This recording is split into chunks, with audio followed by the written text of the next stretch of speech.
शेवटी जरासे अध्याय मोठे आहेत. हरे कृष्ण सर्वांना, स्वागत आहे सर्वांचे. तर आपण 18 दिवसात 18 अध्याय म्हणजे भगवद्गीतेचे 18 दिवसात 18 अध्याय या उपक्रमामध्ये तुम्ही सर्वांनी सहभाग घेतल्याबद्दल तुमचे आभार आणि सहर्ष स्वागत आहे. तर हा उपक्रम इस्कॉन मँगलोर कडून राबवला जातो. आता थोडक्यात कसं असतं, भगवद्गीतेमध्ये 18 अध्याय आहेत. मग आपण रोज 1 तासामध्ये एक अध्याय बघणार, असे 18 दिवसात 18 अध्याय. तर मी तुम्हाला म्हणजे मी हा क्लास घेईन. माझं नाव आहे तेजस्विनी संदीप तांबवेकर. कोल्हापूर वरून जॉईन होते मी. आणि आपल्या ग्रुपच्या म्हणजे इथं स्क्रीन मध्ये शेअरिंग आणि रेकॉर्डिंग मिनिटं करणार वाचायची. आहेत रेश्मा माताजी, आणि ऍडमिन पण रेश्मा माताजी आहेत, ज्या मुंबईवरून जॉईन होणार. तुम्हाला कधी काही प्रश्न असतील, काही विचारायचं असेल तर तुम्ही रेश्मा माताजींना नक्की विचारू शकता. आणि संस्कृत श्लोक वाचण्याची सेवा वरदा माताजी देणार आहेत. तर त्या सर्वांना पण, दोघींना पण मी प्रणाम करते. आणि हा जो आपला उपक्रम आहे ना, त्याच्यामध्ये तुम्हाला कसं आहे, तुम्ही रोज जो शिकाल अध्याय ना, येत नाहीये का आवाज नीट? येतोय का माझा आवाज? थोडे कारण माझी डिस्टर्बन्स आहे माताजी.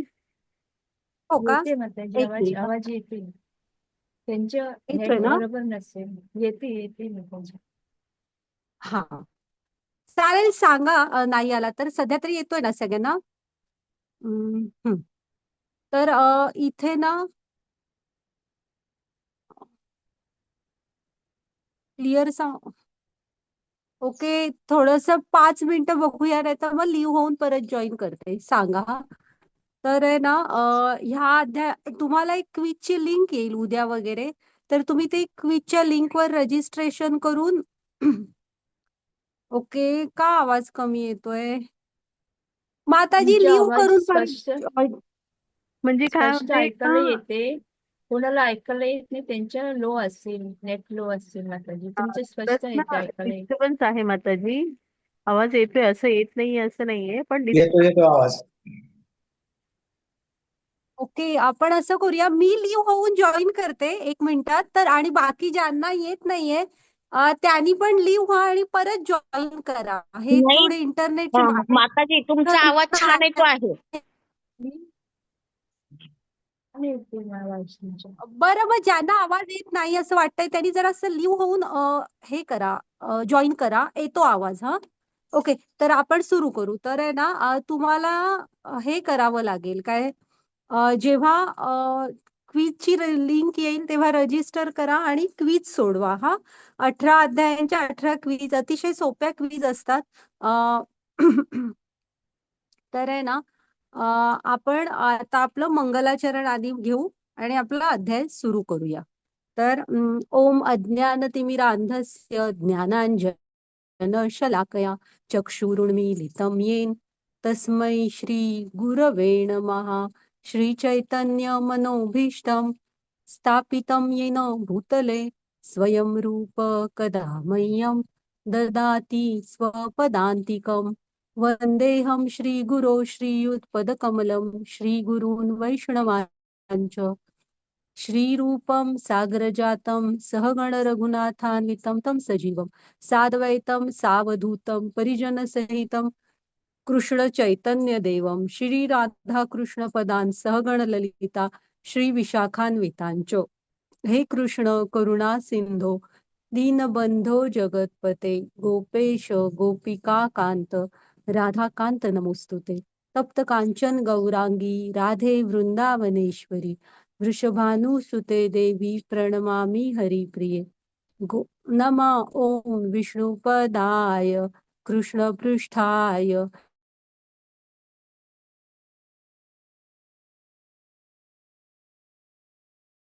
मीने सारस्वते देवी गौरवाणी प्रचारिणे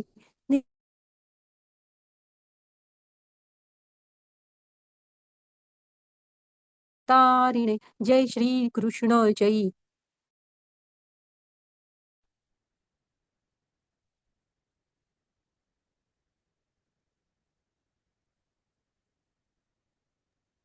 हरे कृष्ण माताजी. कृष्ण कृष्ण हरे हरे हरे राम राम राम हरे हरे.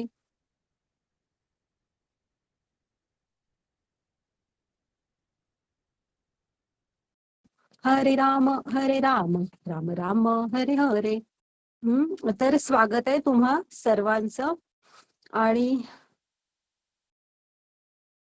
ओके माताजी, मी एकदा क्लिअर लिव्ह होऊन पुन्हा जॉईन करते. हा, थांबा सगळे.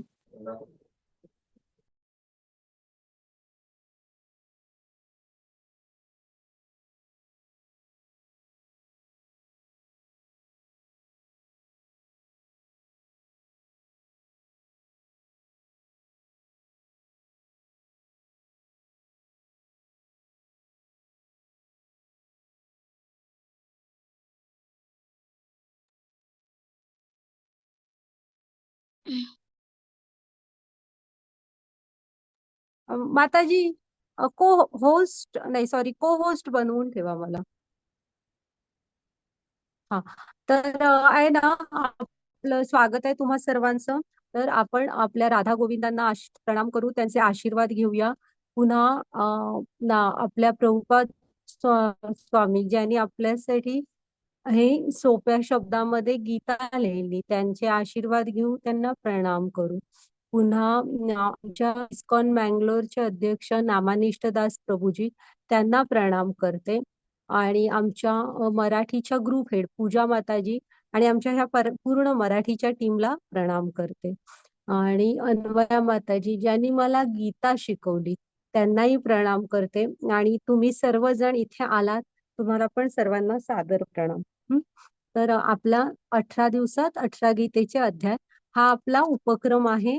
आणि आता म्हणजे तो आपण सुरू करूया. तर कसं आहे, आपण म्हणजे श्लोक सगळे घेणार नाही, तर आपण एका तासामध्ये ह्या अध्यायाचं सार काय आहे ह्याचा अभ्यास करू आणि महत्वाचे श्लोक घेऊ. बघू. आपण आधी पहिल्यांदा थोडी प्रभुपाद स्वामींविषयी माहिती घेऊया. माताजी, पुढची स्लाइड घ्या.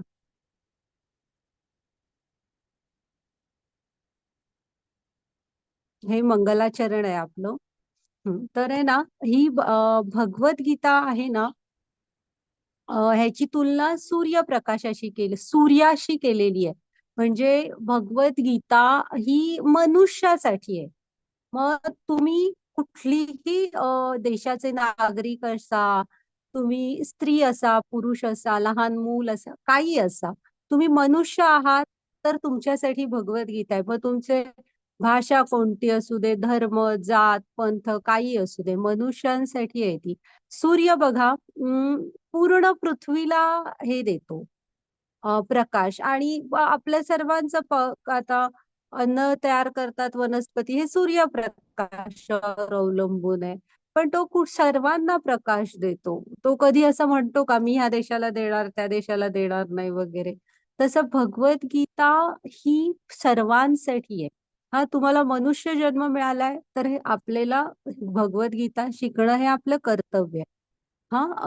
आणि कृष्णांच्या मुखातून आलेली आहे ती. ओके. घ्या माताजी. आणि आपल्या ह्या अभ्यासक्रमाचं ध्येय हा एक विशाल ग्रंथ आहे. असं नाहीये की तुम्ही 18 दिवसात पूर्ण गीता अशी काही शिकलो की म्हणजे प्रत्येक श्लोक झाले, तसं होणार नाही. पण गीताच्या सखोल अभ्यासाला तुम्हाला तयार करणं हे आमचं ध्येय आहे. आणि त्याचं सार काय आहे, म्हणजे प्रत्येक अध्यायाची एक विचारधारा आहे, कृष्ण आणि अर्जुन संवादाची. तर आपण त्यावर फोकस करू. आता इथे गीता महात्म्य, गीतेचं जेव्हा तुम्ही पठण करता, तर त्याच्यानंतर गीता महात्म्य म्हणायचं असतं. तर आता इथे गीता महात्म्य दाखवलंय, पण आपल्याला त्यातला एक श्लोक फक्त बघायचा आहे. मग त्याची पुढची स्लाइड घ्या. तर आहे ना, हे बघा, इथे 6वा श्लोक बघा.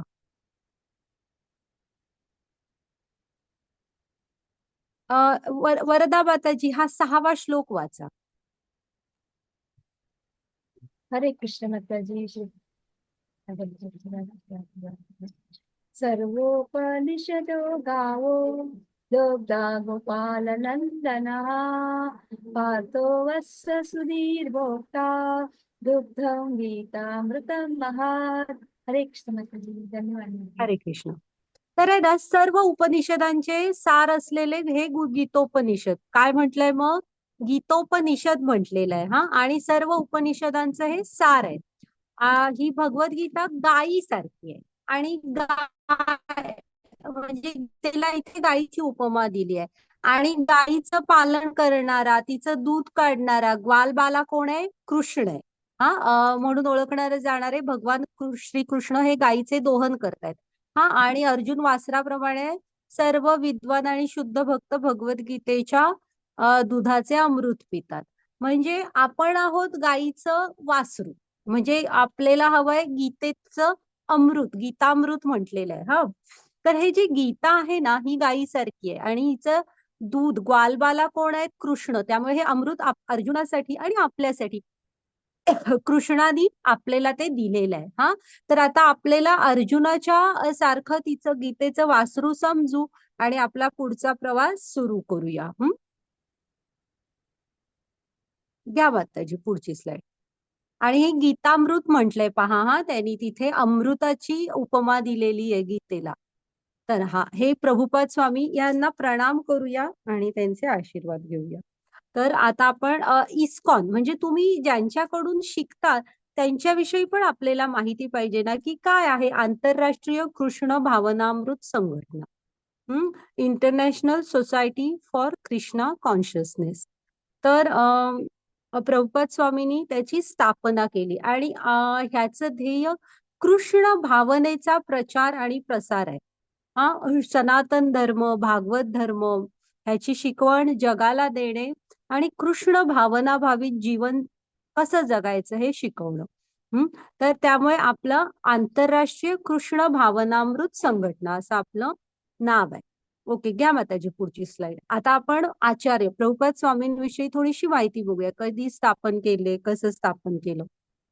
तर प्रभुपाद पुढची स्लाइड घ्या माताजी. त्यांचा जन्म ना 1 सप्टेंबर 1896 मध्ये कोलकात्यामध्ये झाला. त्यांच्या वडिलांचं नाव होतं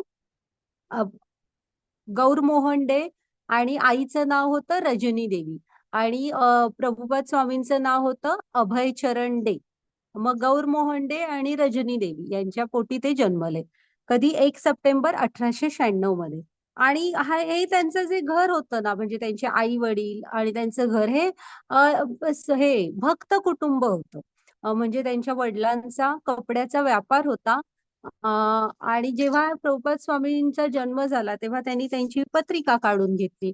तेव्हा त्या भटजींनी सांगितलं होतं की हा जो मुलगा आहे ना, हा जगभर भागवत धर्माचा प्रचार करेल आणि 108 कृष्ण मंदिरं जगभरात बांधेल. मग त्याच्यानंतर हळूहळू ते मोठे होत होते. त्यांच्या घरात ते बालपणापासूनच त्यांना संस्कार मिळत गेले हे भक्तीचे. कारण त्यांचे वडील जेव्हा घरी यायचे संध्याकाळी तेव्हा ते स्नान संध्या वगैरे करून गीता भागवत ह्याचं वाचन करून मग नंतर भगवंतांना नैवेद्य अर्पण करून जेवणं असं रात्रीचं असं असायचं. आरती वगैरे करून पुन्हा त्यांच्या घरात नेहमी संत वेगवेगळे भक्त यांचं येणं जाणं सुरूच असायचं. तर अशा भक्तिमय वातावरणात बालपण गेलं.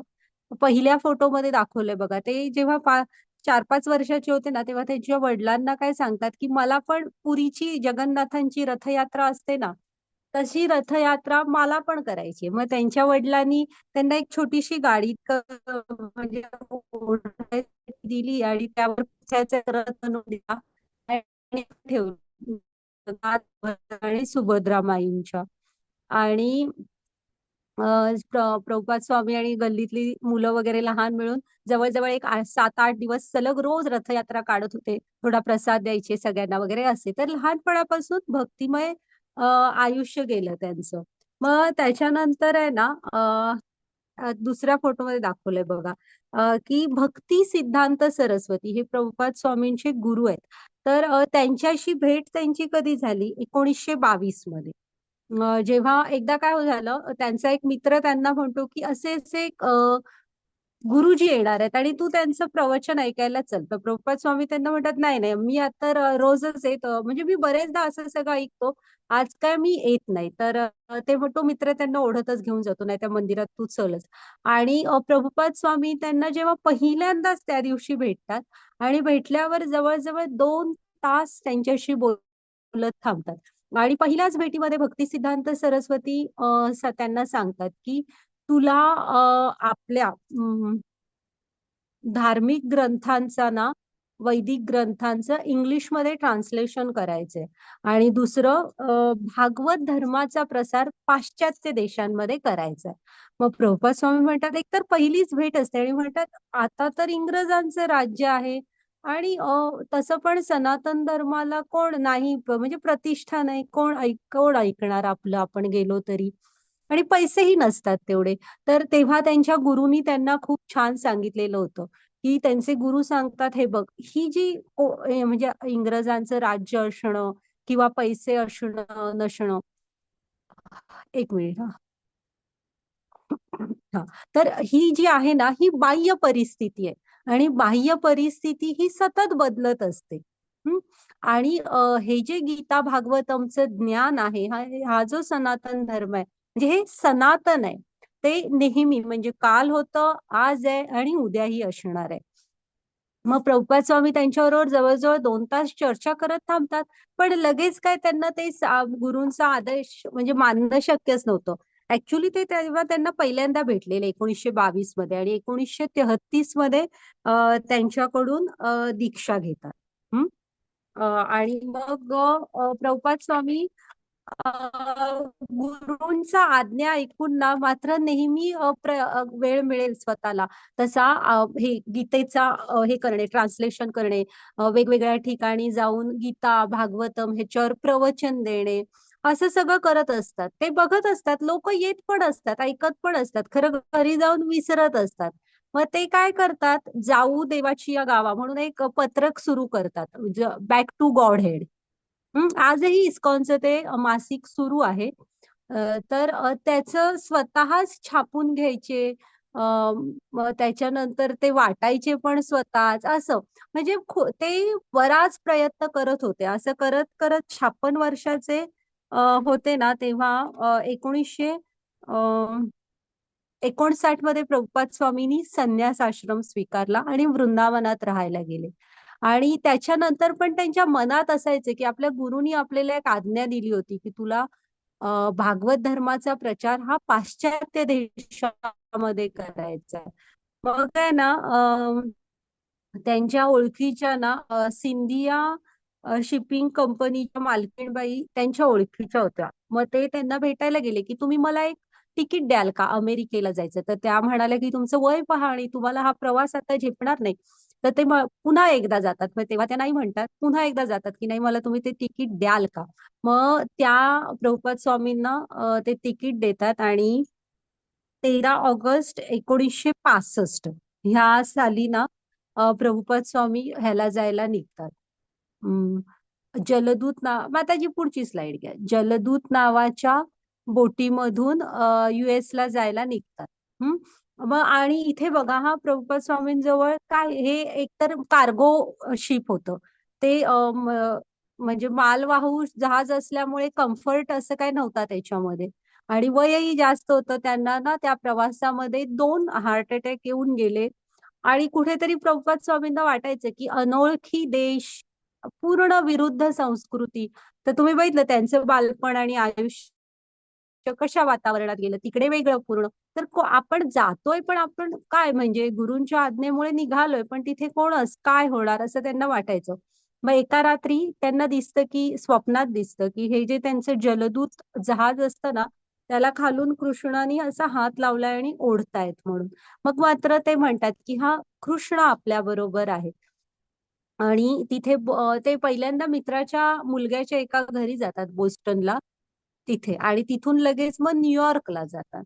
आणि एका पार्क मध्ये ना रोज हरे कृष्ण कृष्ण कृष्ण हरे हरे, हरे राम राम राम हरे हरे, असं कीर्तन करत बसलेले असतात. आणि त्यांचं ते कीर्तन ऐकून ना, ते फोटोत दिसतंय बघा, ते आजूबाजूची मुलं त्यांच्या आजूबाजूला येऊन बसत असतात की त्यांना छान वाटत असते, काय करताय तुम्ही, छान वाटतंय.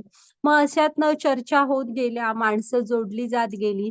आणि बघा 1965 13 ऑगस्ट 1965 ला US ला गेलेले आणि 1966 मध्ये न्यूयॉर्कमध्ये इस्कॉनची स्थापना झाली. आणि तिथपासून पुढे मात्र प्रभुपाद स्वामींनी पूर्ण जगभराचा प्रवास करत कृष्ण भावनेचा प्रचार प्रसार केला, मंदिरं बांधली, जवळजवळ 25 देशात जाऊन कृष्ण ज्ञान दिलं. पुन्हा 70 पेक्षा जास्त पुस्तकांचे अनुवाद केलेले आहेत इंग्लिशमध्ये. आणि आजही बऱ्याच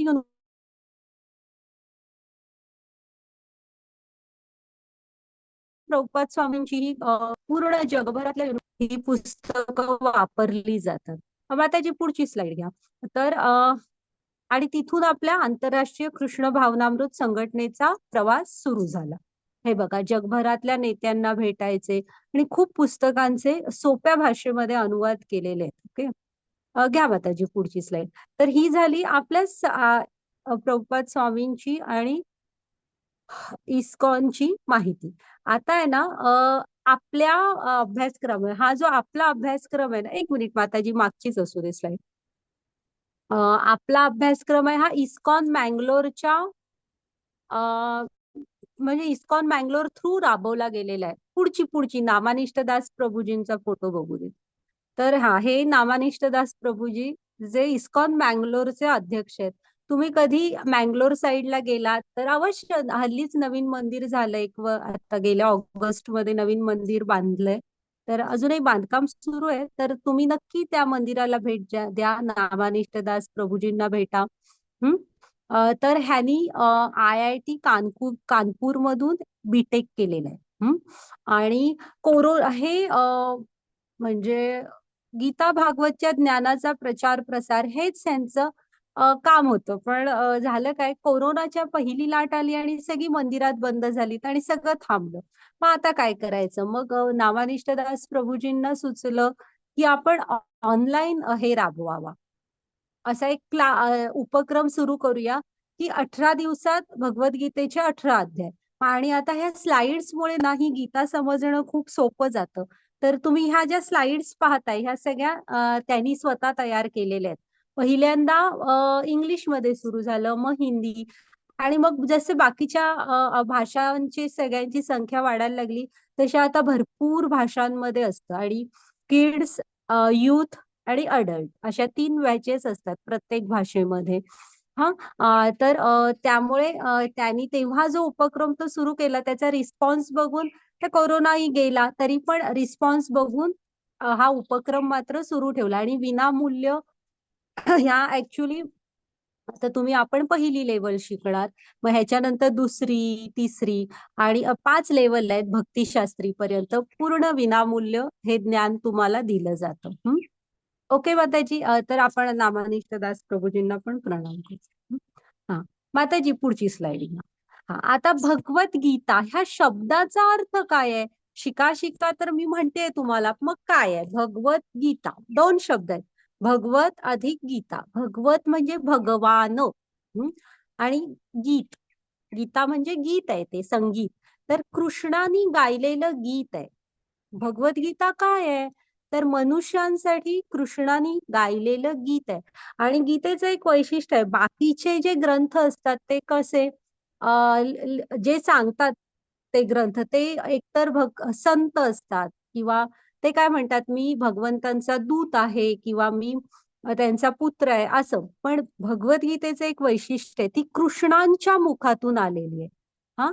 त्यामुळे भगवंतांनी गायलेलं गीत आहे, ते कृष्णांची वाणी आहे, ती भौतिक जगातली नव्हे, आध्यात्मिक जगातलं आहे ते. ओके, घ्या माताजी पुढची स्लाइड.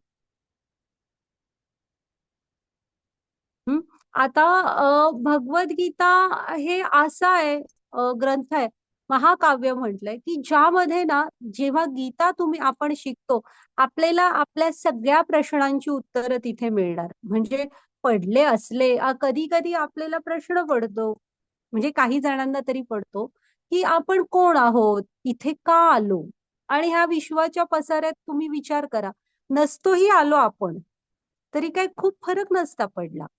आणि गेलो तरी पण काही खूप फरक नाही पडणार. मग मी इथे का आलो, मी माणूसच का झालो, असे जे प्रश्न आहेत तुम्हाला ह्याची उत्तरं आता 18 दिवसाचा हा जेव्हा आपला क्लास होईल तेव्हा इतकी क्लिअर मिळतील, तेवढी कुठेही दुसरीकडे मिळणार नाहीत. गीता हे आपल्या सगळ्या समस्यांची उत्तरं देणारं पुस्तक आहे आणि महात्मा गांधी त्याला आध्यात्मिक शब्दकोश मानतायत. हा, आणि हे पुस्तक हे प्रेरणेचं पुस्तक आहे. आजच्या अध्यायातला तुम्ही अर्जुन बघा आणि 18व्या अध्यायातला पण आपल्याला बघायचंय. हा, तर गीता हे प्रेरणेचं पुस्तक आहे. पुन्हा हे जीवनात उतरवायचंय. बिलकुल कुठेही गीता असं नाही की मी शिकलो 18 दिवस आणि काय शिकलो ज्याचा करत कधी परत जीवनात संबंधच आला नाही, असं बिलकुल नाही. गीता ही क्षणाक्षणाला आपल्याला आठवण करत राहणार असं ते पुस्तक आहे की जे म्हणजे ती शिकवण अशी आहे की जी तुम्ही जीवनात उतरवायची आहे. तर ते प्रेरणेचं पुस्तक आहे आणि आपल्या सगळ्या समस्यांची उत्तर, समस्या नसल्या तरी आपल्या सगळ्या म्हणजे मनुष्य जन्माविषयीची सगळी उत्तरं मिळतात त्यामध्ये. मग आता जी पुढची स्लाइड घ्या आणि त्याला म्हणजे तुम्हाला एक युजर मॅन्युअल मिळतं बघा. आपण एखादं हे आणलो इलेक्ट्रिक वस्तू किंवा कायही आपण आणलं की आपल्याला एक युजर मॅन्युअल मिळतं ज्यामध्ये लिहिलेलं असतं की ही वस्तू डायग्रॅम असतात. हा, आणि ही वस्तू कशी वापरायची, चुकीची वापरली तर काय होईल, असं त्या युजर मॅन्युअल मध्ये सगळं दिलेलं असतं. पण मनुष्यांना कोणच सांगत नाही असं. आपण एवढे स्टडीज करतो, आपल्याला शिकवलं का की माणूस म्हणून तुम्ही काय करायचंय आणि काय नाही. तर गीता आहे, गीता हे जीवनाचं पुस्तक आहे. ती आपल्याला ते सगळं सांगते की मनुष्य म्हणून तुम्ही काय करायचं काय नाही करायचं. आता भगवद्गीतेमध्ये 18 चॅप्टर आहेत आणि त्यामध्ये मिळून 700 श्लोक आहेत. पहिले 6 अध्याय जे आहेत ना, ते पहिले 6 अध्याय हे कर्मयोगावर आहेत. मधले 6 अध्याय हे भक्ती योगाचे आहेत आणि शेवटचे 6 अध्याय हे ज्ञान योगाचे आहेत. हा, भक्ती योग एखादा, आता त्यांनी ते सँडविच दाखवलंय किंवा आपण बटाटे वडा खात असाल तर वर ब्रेड खाली ब्रेड मध्ये बटाटे वडा असतो. हा, किंवा स्टफिंग आपण मध्ये घालतो ना, जे टेस्टी आणि महत्वाचं असतं. तसं भक्ती योग पण बरोबर मध्ये आहे. घ्या माताजी पुढची स्लाइड.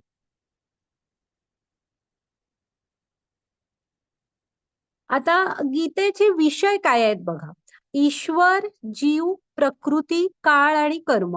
हा, आणि तुम्ही लिहून घ्या. हा, तुम्हाला जे काय ऍक्च्युली ही जे दिसत आहेत समोर स्लाइड्स ह्याची PDF माताजी तुम्हाला रोज सकाळी पाठवतील. तरी पण तुम्ही एक वही घाला, तुम्हाला जे हवंय ऐकल्यावर लिहावंसं वाटतं ते अवश्य लिहून ठेवा. हा, तर गीता आपल्याला 5 विषयांचं ज्ञान देते. ईश्वर कोण आहेत म्हणजे परमेश्वर कोण आहेत सर्वोच्च. त्याच्यानंतर जीव म्हणजे आपण, तर त्याच्यानंतर ईश्वर, जीव, प्रकृती, कशी ही प्रकृती आपल्याला कंट्रोल करत असते ते, आणि काळ, काळाने तर आपण सगळीच बांधलेले आहोत. तर काळ आणि कर्म, कर्म म्हणजे आपण ज्या काही क्रिया करतो त्या सगळ्या कर्म मध्ये येतात. तर ईश्वर, जीव, प्रकृती, काळ आणि कर्म हे 5 विषय आपल्याला गीता शिकवते. मग आता जी पुढची स्लाइड घ्या.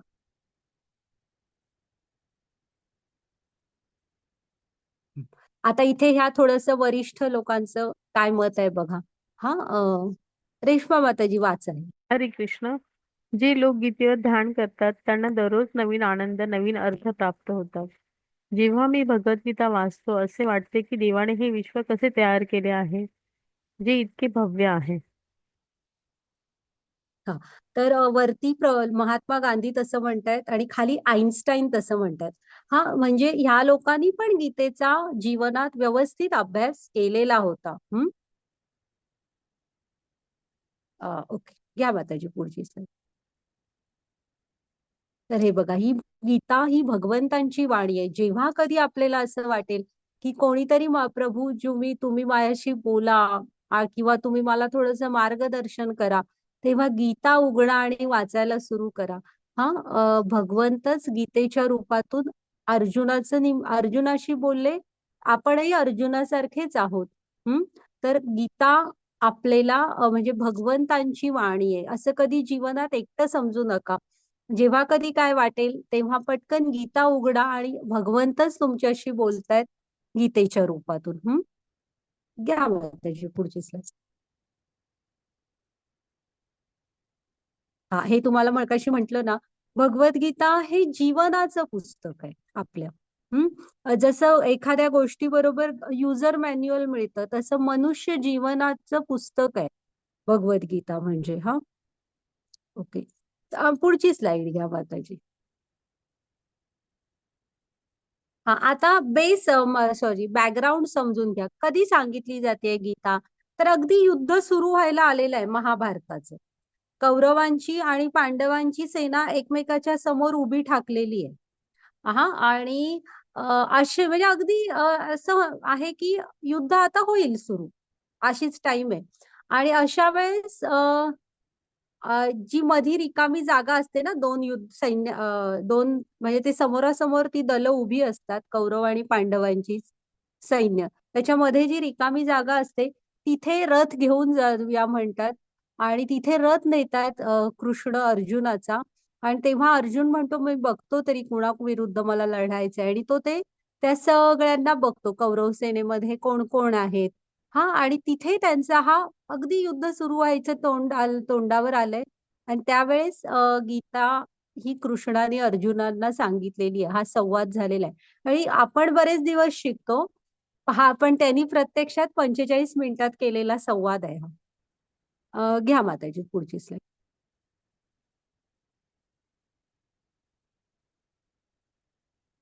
तर आहे ना, भगवद्गीतेचे पहिले श्रोते कोण आहेत? अर्जुन आहेत. मग असं नाहीये की ती फक्त अर्जुनाला सांगितली त्याच्यासाठी होती, आम्ही का शिकावी असं नाही. तर अर्जुनाचं निमित्त करून कृष्णानी ती सर्वांसाठी दिलेली आहे. आणि ते समोर आहे. आता अर्जुन जरासा गोंधळलाय, उदास झालाय. आता ते बघू, आजच्या अध्यायातच आहे ते. दुःखात बुडालाय. आणि समोर कृष्ण बघा कसे स्थिर आहेत. तर गुरु हे असे असतात, तुम्हाला परिस्थिती कशीही असो योग्य मार्गदर्शन करणारे. ते दुसऱ्या फोटोमध्ये दिसत आहेत बघा, कृष्ण कसे असतात, अतिशय शांत, आपल्याला आधार देणारे, धीर देणारे असे. तर आपण पण जसा अर्जुनाने कृष्णाच्या हातामध्ये त्याच्या रथाची दोरी दिली ना, तशी आपण पण आपल्या जीवनाची दोरी ही कृष्णांच्या हातामध्ये देऊ आणि हा प्रवास सुरू करू. ओके, घ्या मग त्याची पुढची स्लाइड. कारण कृष्णांचं एक नाव पार्थ सारथी आहे. बघा, तर ते जसे अर्जुनाच्या जीवनाचे सारथी बनले तसे आपल्या पण जीवनाचे सारथी बनू दे. घ्या मग त्याची पुढची स्लाइड.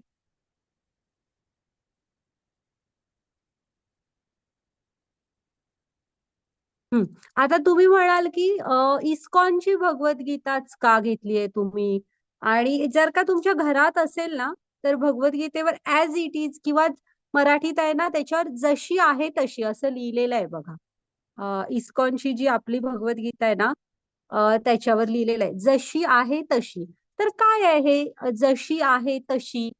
तर इथे मी तुम्हाला माझ्या मनाचं काहीही शिकवणार नाहीये. तर जे वरिष्ठांकडून शिकले किंवा प्रभुपाद स्वामींनी पण इथे साईडला गुरु शिष्य परंपरा दाखवलेली आहे बघा. तर जसं गुरु शिष्य परंपरेत शिकत आलो, म्हणजे गुरुनी त्यांच्या शिष्याला, त्यांनी त्यांच्या शिष्याला असं करत पुढे पुढे हे ज्ञान आलेलं आहे. कुणीही स्वतःच्या मनाचं त्यात खोटं वगैरे काही मला वाटलं म्हणून काही घातलेलं नाहीये. जशी गुरुनी शिकवली तेच पुढे दिलेलं आहे. अशी ही शृंखला कुठेपर्यंत जाते बघा.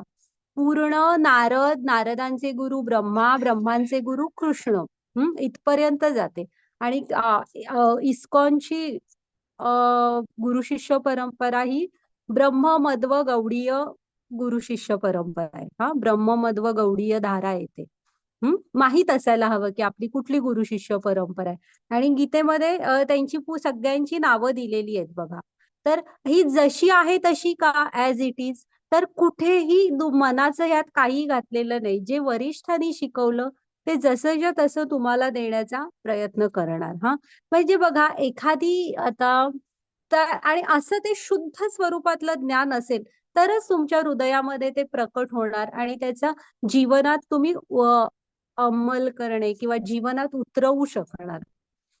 नाहीतर आपण आता समजा मोबाईल चार्जिंगला लावला, पिन घातली मोबाईल मध्ये, वरून बटन पण सुरू केलं, पण समजा वायर मध्येच कुठेतरी कट झाली असली तर ते चार्ज होणार नाही आपला फोन. हा, का? आता वायर तुटलीये. तसं इथे पण कसं आहे, ही जी ऍज इट इज आलेली गीता आहे, म्हणजे ही शृंखला जी आहे ना गुरु शिष्य परंपरेची, ती कुठेही खंडित झालेली नाहीये. हा, हे शुद्ध गुरु शिष्य परंपरेमधून आलेलं ज्ञान आहे. ओके. घ्या माताजी पुढची slide.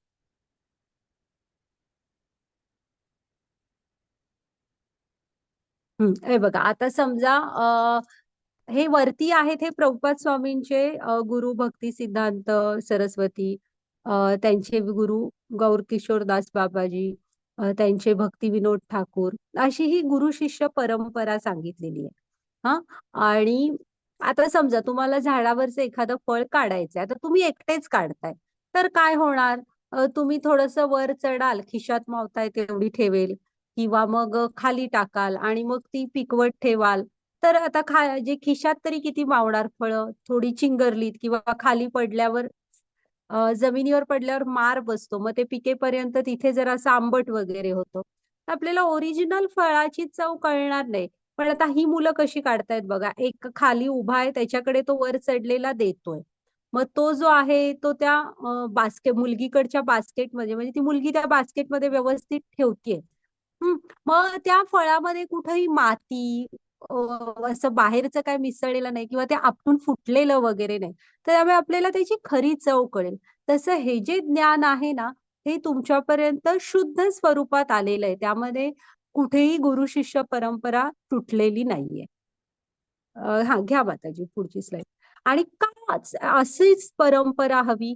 तर हे शुद्ध स्वरूपातलं ज्ञान असेल तरच ते तुमच्या हृदयात प्रकट होऊ शकतं. हा, तर आता प्रत्येक प्रवास हा एका पावलाने, पहिल्या पावलाने सुरू होत असतो. आपण पण आपला गीतेचा प्रवास सुरू करूया. घ्या माताजी पुढची स्लाइड. ओके, आजच्या अध्यायाचं नाव आहे ना अर्जुन विषाद योग. विषाद म्हणजे दुःख. आता बघूया काय आहे अध्याय. आता 700 श्लोक आहेत गीतेमध्ये. कृष्णाच्या मुखातून किती आलेत? 574. अर्जुनाच्या मुखातून 84. संजय म्हणजे माहित आहे ना, ह्याचा धृतराष्ट्राचा सचिव म्हणजे मंत्री होता, आणि व्यासदेवांचा शिष्य होता, आणि व्यासदेवानी हे केली होती, त्याला दिव्य दृष्टी दिली होती की महालात धृतराष्ट्राच्या तिथे बस आणि त्याला रणांगणावर काय चाललंय ते सांग. ते संजय. त्यांना 41 त्यांचे श्लोक आहेत, आणि धृतराष्ट्राच्या मुखातला पहिला एकच श्लोक आहे. ओके, घ्या माताजी पुढची स्लाइड.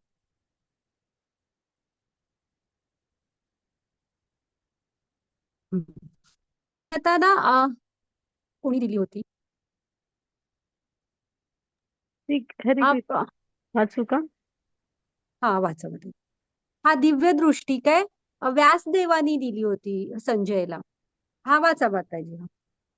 हरे कृष्ण. अर्जुनाचा गोंधळ आणि गोंधळ नसता तर त्याला सोडवण्यासाठी कृष्णाला भगवद्गीता बोलण्याची गरज उरली नसती.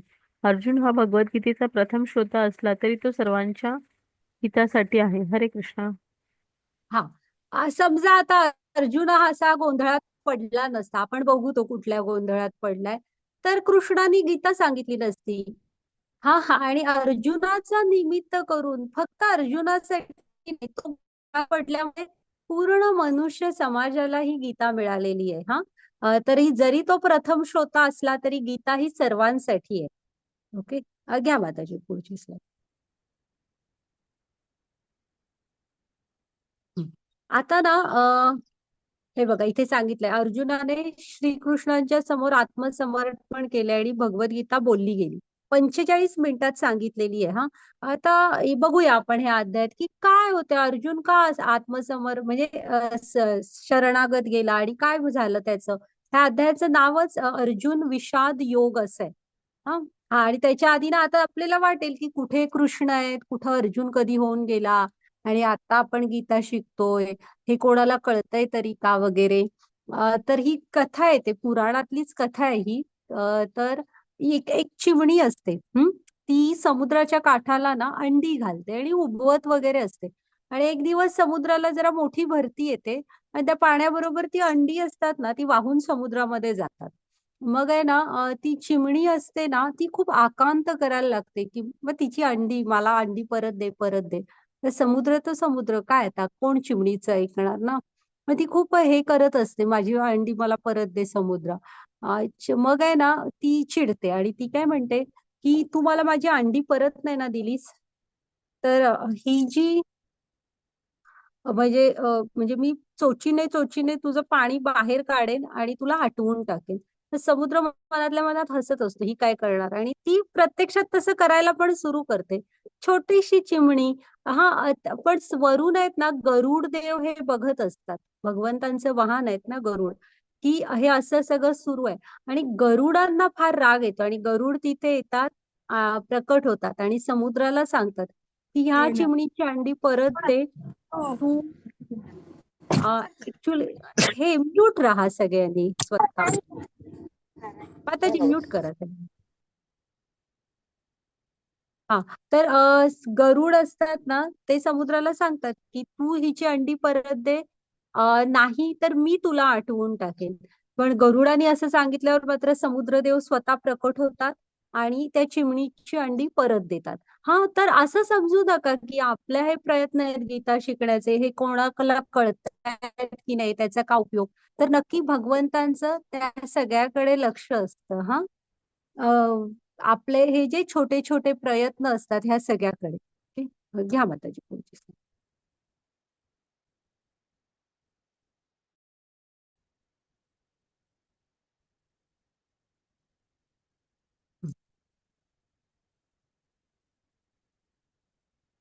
हा, तर आपण आहे ना हे बरेचसे हे शिकत असतो बघा, वेगवेगळे विषय वेगवेगळे. पण कधी आपण मनुष्य जन्माविषयी काय शिकत नाही. तर गीता आपल्याला ते ज्ञान देते की हे काय आहे, म्हणजे माणूस म्हणून आपण कुठून आलो, काय आहेत आपली कर्तव्य, हे जे ज्ञान आहे ना ते सगळं आपल्याला गीता देईल आता. हा, घ्या त्याची पुढची slide. हं. तर आता आहे ना हे एकाच दृश्य आहे. म्हणजे काय आहे दृश्य, की हे दोन्ही सेना एकमेकांच्या समोर उभ्या आहेत आणि मधी हा अर्जुनाचा रथ आहे. हा, हे सेम दृश्य आहे. तर ह्या एकाच दृश्यावर ह्या वेगवेगळ्या प्रतिक्रिया आहेत. हा, धृतराष्ट्र, अर्जुन आणि खाली दुर्योधन आहे. आता धृतराष्ट्राचा चेहरा कसा दिसतोय, तुम्ही तुमचा स्क्रीन जरासा झूम करा आणि बघा, चेहऱ्यावर विचार आहेत त्याच्या, की साशंक आहे, युद्ध सुरू झालंय ना. आणि तिथं काय चाललंय असं त्याच्या चेहऱ्यावर विचार दिसतायत बघा. त्याच्यानंतर खाली अर्जुन आहे. अर्जुनच्या डोळ्यामध्ये अश्रू आहेत आणि तो दुःखात बुडालाय. काय आहेत अर्जुनाची दुःख, असं का करतोय अर्जुन, कारण तो साधा योद्धा तर बिलकुल नव्हता. बघूया आपण. हा, आणि खाली दुर्योधन आहे. तुम्ही सांगा मला, दुर्योधन कसा वाटतोय तुम्हाला? अग्रेसिव्ह. हा, तसाच होता तो. राग आहे, अँगर, आणि तसाच होता तो. सतत क्रोधात असायचा. ओके. ह्या तुम्ही एक विचार करा हा सगळ्यांनी, नंतर पण हा अध्याय होईपर्यंत, की ह्या एकाच सीनवर, ह्या एकाच ठिकाणी ह्या 3 वेगवेगळ्या प्रतिक्रिया आहेत. हवे किती विविध प्रकारची विचार असू शकतात बघा. घ्या माताजी पुढची स्लाइड. आता हा पहिला श्लोक तुम्ही पाठ करा जमला तर. हा गीतेचा पहिला श्लोक आहे, एकमेव श्लोक धृतराष्ट्राच्या मुखातून आलेला आहे. आणि जेव्हा गीता संपणार 18व्या अध्यायामध्ये, तेव्हा धृतराष्ट्र होता तिथंच राहिला. संजयानी 18व्या अध्यायात तर म्हणजे पूर्ण हे झालेले आहेत. मग त्यांनी तो एक श्लोक आपण 18व्या अध्यायात बघू, म्हणजे संजयांमध्ये फरक पडला, अर्जुनामध्ये पडला. तो का पडला ते पण कळेल ह्या पहिल्याच श्लोकामध्ये. ह्याच्यात मात्र काय फरक पडला नाही धृतराष्ट्रामध्ये. ओके. हा जमला तर पाठ करा श्लोक. माता म्यूट राहा तुम्ही सगळी जण. माताजी वाचा. हरे कृष्ण माताजी. धृतराष्ट्र उवाच धर्मक्षेत्रे कुरुक्षेत्रे समवेतायुत्सवः मामकाः पाण्डवाश्चैव किमकुर्वत संजय. हरे कृष्ण माताजी. हरे हरे कृष्ण. कृष्ण.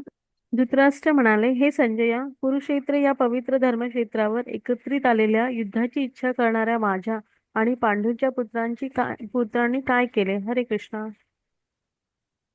ओके. हा, तर काय म्हणतोय बघा, धृतराष्ट्र उवाच म्हणजे धृतराष्ट्र म्हणाला की प्रत्येक शब्द महत्वाचा आहे. संजयाला विचारतोय की हे संजया, कुरुक्षेत्र, आता इथे धर्मक्षेत्रे कुरुक्षेत्रे कशी आहे, वैदिक ग्रंथांची पद्धत आहे का की ह्या जे प्रसंग सुरू आहेत त्याचे ठिकाण सांगणं. हा, सुरुवातीला तसं इथे सांगितलेलं आहे की हे युद्ध युद्ध कुठं सुरू आहे, हे धर्मक्षेत्र म्हणजे कुरुक्षेत्रावर सुरू आहे, ज्याला धर्मक्षेत्र म्हटलं जातं. हा, त्यामुळे आपल्याला कळतं ठिकाण, तसं इथे हे ठिकाण. आता ह्या कुरुक्षेत्राला धर्मक्षेत्र का म्हटलंय, तर तिथं आता महाभारताचं युद्ध सुरू होतं, पण ती जी भूमी होती ती अत्यंत पवित्र भूमी होती. आणि महाभारताचं युद्ध होण्याच्या अगोदरच्या युगानुयुग, हा म्हणजे फक्त काही वर्ष वगैरे नव्हे, युगानुयुग त्या भूमीवर फक्त पवित्र धार्मिक कार्य झालेली होती. म्हणून त्याला तेव्हाही लोक धर्म क्षेत्र म्हणायचे, क्षेत्र नाही धर्मक्षेत्र. हा, तर युगानुयुग तिथं वेगवेगळे तपश्चर्या, यज्ञ, पुन्हा राजे लोक दान धर्म करायचे, पुन्हा वेगवेगळे दुसरे धार्मिक विधी, भागवतमच्या कथा, हा ऋषी मुनींचे मोठे मोठे सत्संग, अशासाठी वापरली गेलेली ती भूमी होती. त्यामुळे त्याला धर्मक्षेत्र म्हणायचे, लक्षात ठेवा. हा, त्याच्यानंतर समवेता युयुत्सुवा. युयुत्सुवा म्हणजे युद्ध करायला उत्सुक असणारे सगळे योद्धे. मामका पांडवा चैव, हा हा लक्षात ठेवा. तो काय म्हणतोय बघा, माझी मुलं आणि पांडूची मुलं. हा, आता तुम्ही विचार करा की आपण सगळ्यांनी तसा महाभारत बघितलेला आहे. तर कुरुवंश होता, ही कुरुवंशातले कौरव. हा, मग पांडव ही जी 5 भावंड होती ही काय कुरुवंशातली नव्हतीत का? ती पण कुरुवंशातलीच होती आणि त्यांना पण कौरव म्हणून घ्यायचा अधिकार होता. पण हा जो धृतराष्ट्र होता तो लहानपण असल्यापासून त्यांना पांडूची मुलं ती पांडव असं, म्हणजे ही पांडूची मुलं पांडव म्हणायचं, आणि स्वतःच्या मुलांना तेवढं कुरुवंशाचा अधिकार दिलेला, ती तेवढी कौरव. तर कसा होता बघा, लहानपणापासून दुर्योधनाने त्यांना जे जे काय त्रास दिले त्या सगळ्यामध्ये साथ दिलं, अजिबात कधी कशाला विरोध केला नाही. आणि आता पण काय म्हणतोय, माझी मुलं आणि पांडूची मुलं. माताजी, हे करा, पुढची स्लाइड घ्या.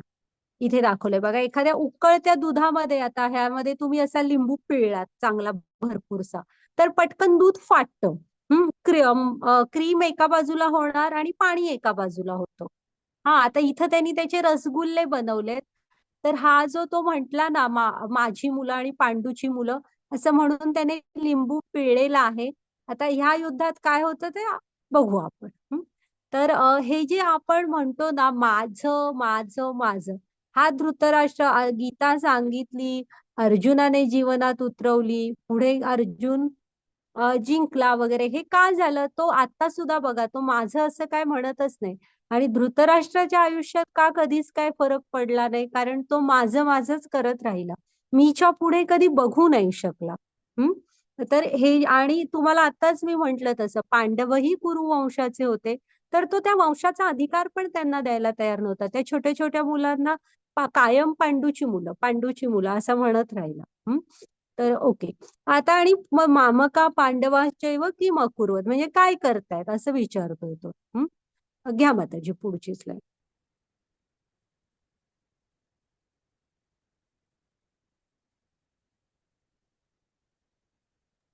हरे कृष्ण. संजय म्हणाला, हे राजन, पांडूच्या मुलांनी सैन्याची रणनीती पाहून राजा दुर्योधन आपल्या गुरुकडे गेला आणि हे शब्द बोलला, हे आचार्य, पांडुपुत्रांची विशाल सैन्य पहा. आपल्या कुशल ज्ञानी शिष्य द्रुपद पुत्राने इतक्या कुशलतेने आयोजित केले आहे. हरे कृष्ण. आता हे धृतराष्ट्र दुर्योधन आहे ना, तो बघा काय करतोय. ती हे बघितली त्याने, पांडवांची रचना, म्हणजे सैन्य रचलं जायचं ना एका वेगवेगळ्या प्रकारे. तर त्यांची ती युद्ध ह्याची, आमचा स्क्रीन गेला माताजी.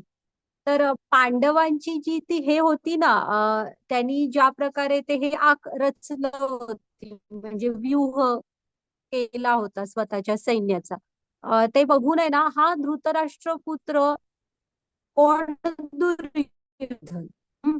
आता तो गेला ह्यांच्याकडे, कोणाकडे, गुरूंकडे, स्वतःच्या द्रोणांकडे. आणि त्यांना म्हणतो कसा बघा, की ते दृष्टद्युम्न त्याने कशी, तो म्हणजे तो त्याचे गुरु पण द्रोणाचार्यच ना. मग ते तुम्ही तुमच्या त्या दृष्टद्युम्नला, म्हणजे द्रुपद पुत्र, द्रुपदांचा मुलगा कोण, दृष्टद्युम्न. आणि द्रौपदी पण द्रुपदांचीच मुलगी ना. तर ते तो कसं झालं, जरी द्रुपदानी गुरु द्रोणांकडे पाठवून देतात मुलग्याला, की माझ्या मुलग्याला पण तुम्ही युद्ध कला शिकवा. मग त्यामुळे द्रोणाचार्य काही गुरु होते, शिकवले. मग आता त्याचं म्हणणं आहे, तोच द्रुपद पुत्र आपल्या विरुद्ध वापरतोय ते. किती कुशलतेने रचली आहे बघा ते सेना त्याने, आणि तुम्ही शिकवलेलं तुमच्याच विरुद्ध वापरतोय, असा तो अँगर मध्ये जाऊन त्यांना म्हणतो. ऍक्च्युली हा तसा, म्हणजे धृतराष्ट्र काय नावापुरता राजा होता, हाच सगळं करत होता. एक युद्ध सुरू व्हायला आलेलं आहे, अगदी तोंडावर आलंय, अशा वेळेस एखाद्या राजाने स्वतःच्या गुरूंना जाऊन असं बडबडण्याची काहीही गरज नसते. ह्याला अस्थिर असणं म्हणतात तुम्ही. हा, किंवा तुम्ही अभिमान असणं तुम्हाला तुमच्या पोझिशनचा आणि सगळ्याचाच. त्यामुळे असं वागण्याची बिलकुल आवश्यकता नव्हती. आणि ते गुरु होते, जो त्यांच्याकडे शिकण्यासाठी येणार त्याला ते शिकवणार होते. पण हा कायमच रागात असायचा, अँगर मध्ये असायचा. ओके. हा, हो. तर आहे ना, आता तो तसं म्हणतो पुढे, मग नंतर म्हणतो की असू द्या, म्हणजे आपल्याही कौरव सेनेमध्ये पण भीष्म, म्हणजे द्रोण, कृपाचार्य, कर्ण ह्यांच्यासारखे शूर योद्धे आहेत, असं पुढे तो म्हणतो. पण एक लीडर म्हणून त्याला त्यावेळेस त्यांच्या तिकडे जाऊन बोलण्याची आवश्यकता हे नव्हती, हे पण तो बोलला. हे तुम्ही बघा, हा रिॲक्शन प्रत्येकाच्या. हा, घ्यायची slide.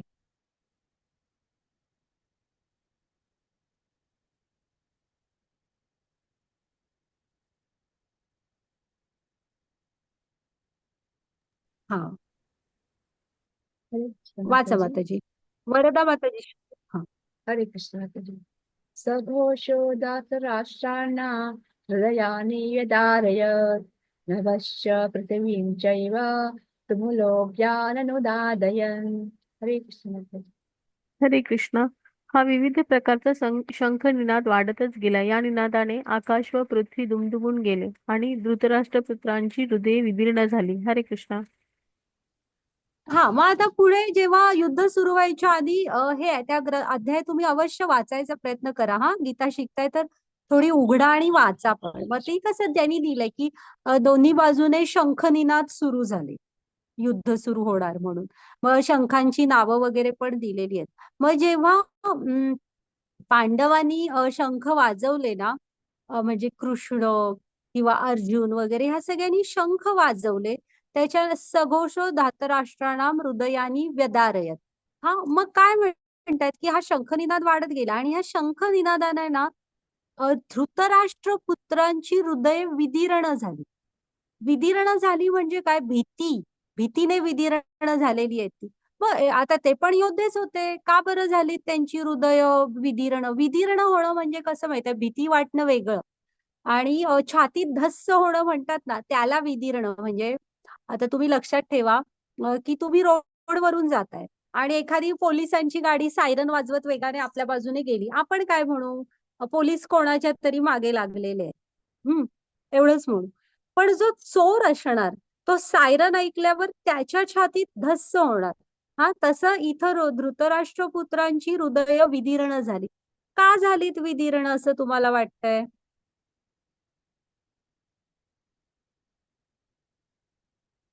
कारण ना, ती अधर्माच्या बाजूने होती. लहानपणापासून त्या पांडवांवर अन्याय केलेला, आणि पण त्यांचं सगळं काढून घेतलं, आणि पुन्हा आणि तो वनवास दिला, एक म्हणजे सतत अन्याय, त्यामुळे ती अधर्माच्या बाजूने होती. त्यामुळे ते हृदय त्यांची विदीर्ण झाली, म्हणजे भीतीने अशी छातीत धस्स झालं. बाकी कोणाला झालं नाही, फक्त धृतराष्ट्र पुत्रांना, कारण सातत्याने चुकीच्या ह्याला साथ दिलेली होती, नेहमी अधर्माने वागलेले. ओके, घ्या माताजी पुढची स्लाइड.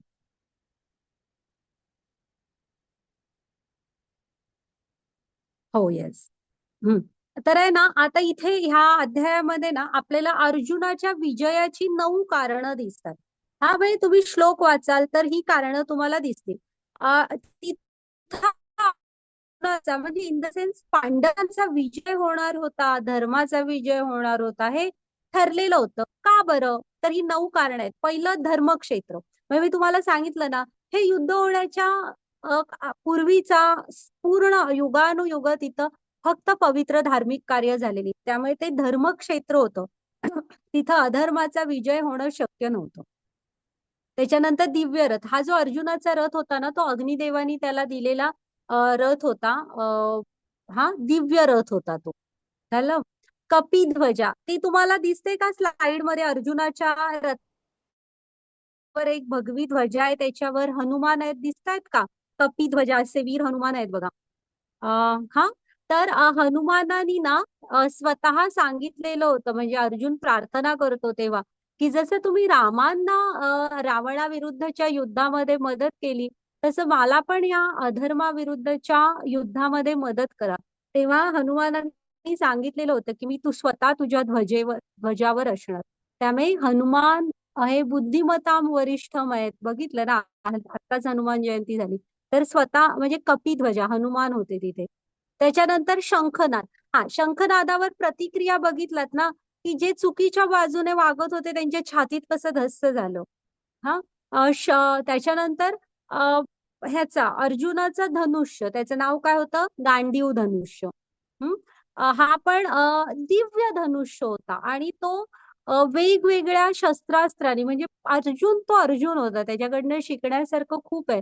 त्याने वनवासामध्ये पण वेळ फुकट घालवला नव्हता, अगदी स्वर्गापर्यंत गेला, इंद्रांना प्रसन्न केलं. त्याच्यानंतर त्यांच्याकडनं वेगवेगळी शस्त्र मिळाली होती, आणि ह्यानी शंकराने त्याची हे घेतली होती परीक्षा, आणि प्रसन्न होऊन पाशुपतास्त्र दिलं होतं. तर असं वेगवेगळ्या अस्त्र-शस्त्रांनी सज्ज असा तो गांडीव धनुष्य होता त्याच्याकडे. तुम्हाला माहित आहे ना, आपले वैदिक इतिहासामध्ये 3 धनुष्य प्रसिद्ध आहेत. शंकरांचा पिनाक, आपल्या प्रभू श्रीरामचंद्रांचा शारंग, आणि अर्जुनाचा गांडीव. त्यक्त जीविता, आता हे पण 2 प्रकारे आपण अर्थ, हे त्यक्त जीविता हा शब्द दुर्योधनाने वापरलेला आहे. हा, की तो गुरु द्रोणांना काय म्हणतो, प्राण त्याग करायला तयार असणारे योद्धे आपल्याकडे पण आहे. तो जातो ना विचारायला, तो म्हणजे गांडीव धनुष्यच वापरत होता माताजी. तो त्याचाच होता, तो कायम तोच वापरायचा. तर आहे ना, त्यक्त जीविता म्हणजे काय, तर जे प्राण त्याग करायला तयार असणारे योद्धे आपल्याकडे पण आहेत, असं दुर्योधन म्हणतो. मग ना प्रॉब्लेम काय असतो, म्हणजे इथे 2 अर्थ आचार्यांनी सांगितलेले आहेत, की युद्ध सुरू होताना ना असं प्राण त्यागणं किंवा मृत्यूची वार्ता करणं हे शुभ मानलं गेलं नाही. हा एक अर्थ झाला. त्यामुळे दुर्योधनाच्या तोंडून ते येणं हे आचार्यांनी शुभ मानलेलं नाही.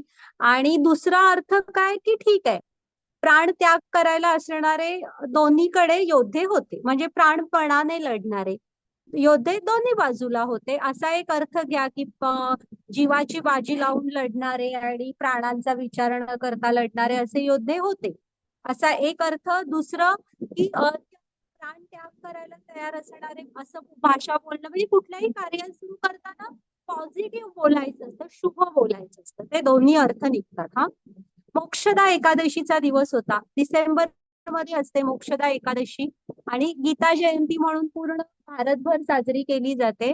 हा, तर मोक्षदा एकादशीचा दिवस होता, शुभ दिवस होता. भाग्यलक्ष्मी, जिथं कृष्ण आहेत ना, हा, तिथेच भाग्यलक्ष्मी असते, म्हणजे तिला वेगळं बोलवावं लागत नाही. ह्या सगळ्या पतिव्रता नारी आहेत. आता जिथे कृष्ण तिथे भाग्यलक्ष्मी, आणि जिथे भाग्यलक्ष्मी तिथंच विजय वगैरे सगळं. आणि शेवटचं कारण ऋषिकेश दिलंय. ऋषिकेश म्हणजे इंद्रियांचे स्वामी. मग इंद्रियांचे स्वामी कोण आहेत? कृष्ण आहेत. तर मग जे कृष्णांनाच ऋषिकेश म्हणतात. मग आता जिथे कृष्ण आहेत इंद्रियांचे स्वामी, त्यामुळे कुठली इंद्रिय वापरून कोण काय करणार? इंद्रियांचे स्वामी ऋषिकेश ज्या बाजूने तिथंच विजय, तोच धर्म, सगळे नीती सगळी त्याच बाजूने. तर आपल्याला तुम्ही लिहून ठेवा वाटल्यास, ही 9 कारणं आपल्याला दिसतात की अर्जुनाचा, पांडवांचा विजय हा होणार होता. धर्मक्षेत्र, दिव्य रथ, कपिध्वजा, शंखनाद, गांडीव धनुष्य, त्यक्तजीविता, मोक्षदा एकादशी, भाग्यलक्ष्मी आणि ऋषिकेश. ओके. आता अर्जुनाच्या अर्जुन विषाद योग असं याचं नाव आहे अध्यायाचं. आता विषाद म्हणजे काय? दुःख. पण दुःख म्हणजे दुःख काय? नॉर्मल दुःखाला पण दुःख म्हणतो. विषाद हा शब्द कधी वापरला जातो? जेव्हा ते दुःख तुमच्या हृदयामध्ये उतरतं, तुमच्या मनामध्ये उतरतं.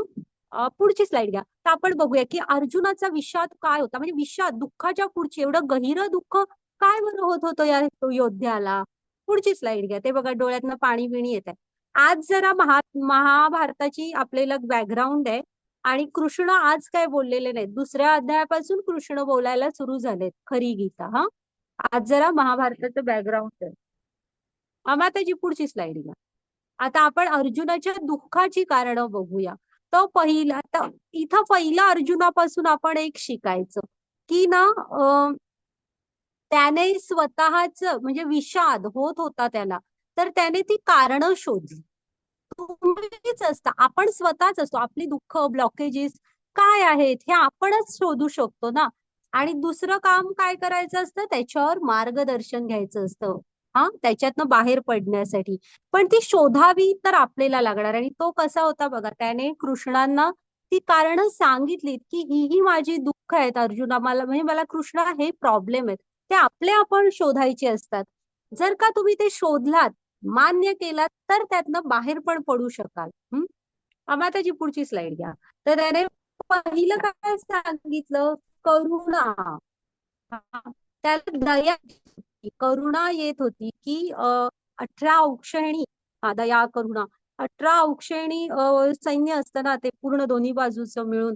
तर त्याला दिसत तो तर किती थोर योद्धा होता. त्याला माहित नव्हतं काय, युद्धाचे अंदाज तर असतातच ना प्रत्येकाला, की किती नरसंहार होणार.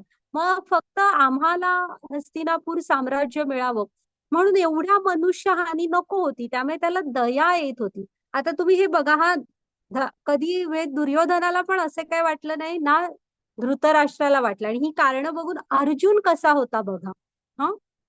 मग पहिलं कारण सांगितलं की मला दया येते, करुणा वाटते की कशासाठी हे एवढा सगळा, मग नको ना ते राज्य. मला म्हणतो की एवढी जीवितहानी होणार तर राहू दे ते युद्ध, ते राज्य पण नको. दुसरं, आनंद नाही. कसं आहे, आपण कुठलंही काम करू, तसं काय नसतं की खूप मोठंच करायला हवं. काम आपण छोटस पण करू, पण त्यातनं आपल्याला आनंद मिळायला हवा. अर्जुन काय म्हणतोय, हे करताना ना मला आनंद मिळणार नाही, म्हणजे वाटत नाहीये कृष्णा की हे जे आता मी युद्ध, कारण त्याचे स्वकीय होते ना पुढे, गुरु होते, ज्या भीष्मांच्या म्हणजे सावली खाली वाढला, ज्यांच्या मांडीवर खेळला, ते भीष्म समोर होते. त्यामुळे आहे ना, त्याला दुःख होत होतं की त्यांच्या विरुद्ध लढू, गुरूंविरुद्ध लढू, आजोबांविरुद्ध लढू, असं. त्यामुळे दया येत होती, आनंद वाटत नव्हता. मग काय? पाप. आता म्हणतो की गुरु हत्या, स्वकीयांच्या म्हणजे भाऊ, आजोबा, अशांच्या हत्येचं पाप का घेऊ मी माझ्या डोक्यावर? फक्त हस्तिनापूर साम्राज्यासाठी नको, मला नाही घ्यायचं म्हणतो. गुरु हत्येचं पाप घेऊ का मी डोक्यावर? त्यामुळे पाप लागेल म्हणत होता. त्याच्यानंतर पारिवारिक परंपरा. आता ह्या ज्या पारिवारिक परंपरा आहेत ना, ह्या थोड्याशा त्याला पैलू आहेत.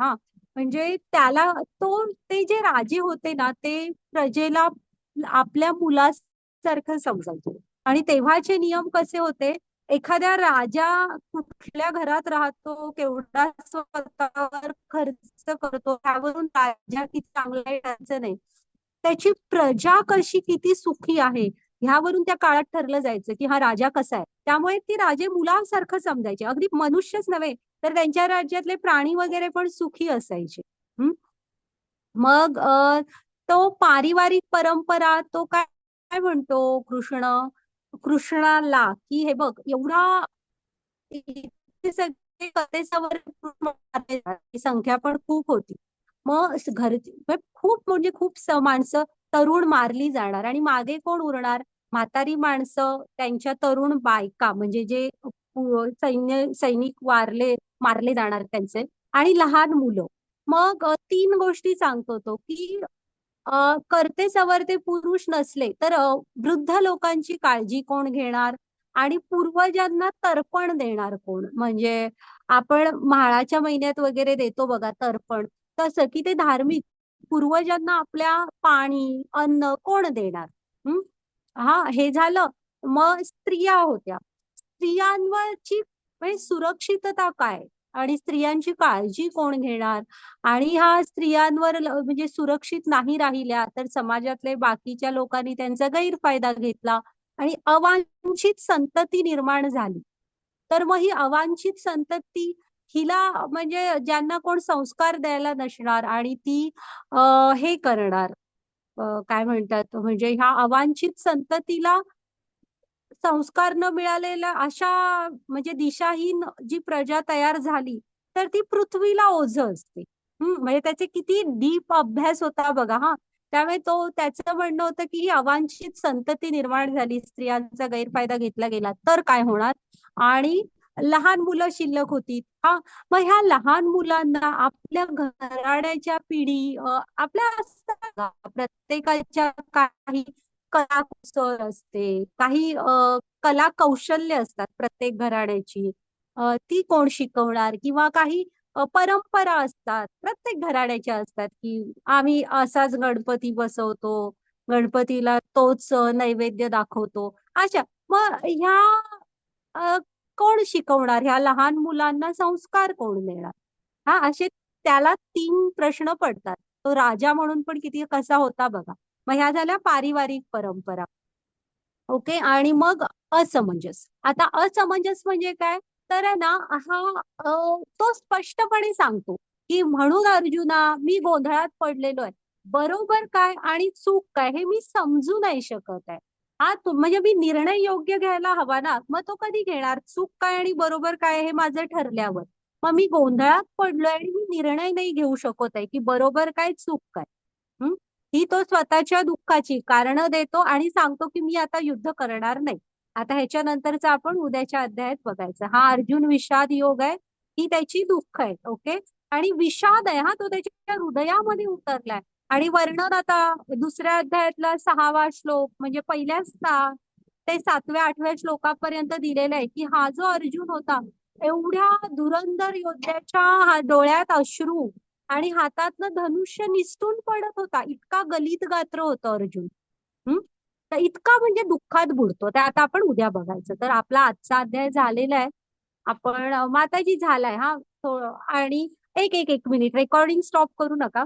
हा तर मी काय तुम्हाला सांगत होते, आपले ना 1 तासात संपवणं हे अध्याय इम्पॉसिबल असतात, त्याबद्दल तुम्ही आम्हाला क्षमाच करा. तर आहे ना तुम्ही उद्यापासून जरा ट्राय करा की बरोबर 2:15ला जॉईन व्हाल. आपण 3:20ला क्लास सुरू करूया, कारण इथे 5 वाजता इंग्लिश किड्सची बॅच असते. त्यामुळे आपण खूप जास्त पुढे थांबवू नाही शकत. तर माताजी सांगतील उद्याचा दिवस की 3:20ला क्लास सुरू होईल, तुम्ही 2:15ला सुरू करा. आणि उद्याचा दुसरा अध्याय ना खूप मोठा अध्याय आहे, त्यामुळे थोडा जास्त वेळ लागतो. आता उद्या आपण 3:20ला सुरू करू. आता आपण आज काय शिकलो बघूया. भगवद्गीता हे आपल्या जीवनाचं पुस्तक आहे. मेसेज वाचलेले नाहीत हा, मी नंतर वाचते जरा. भगवद्गीतेचे 5 विषय काय, ईश्वर, जीव, प्रकृती, काळ, कर्म. अर्जुनाच्या विलापाची म्हणजे दुःखाची 5 कारणं बघितली आणि विजयाची 9 कारणं बघितली. ओके. तर आहे ना आता आजचा अध्याय झालाय. हरे कृष्ण सर्वांना. ओके. आपण माताजी रेकॉर्डिंग स्टॉप करू शकता. आपण एक वैष्णव प्रणाम मंत्र असतो तो घेते हा तोपर्यंत.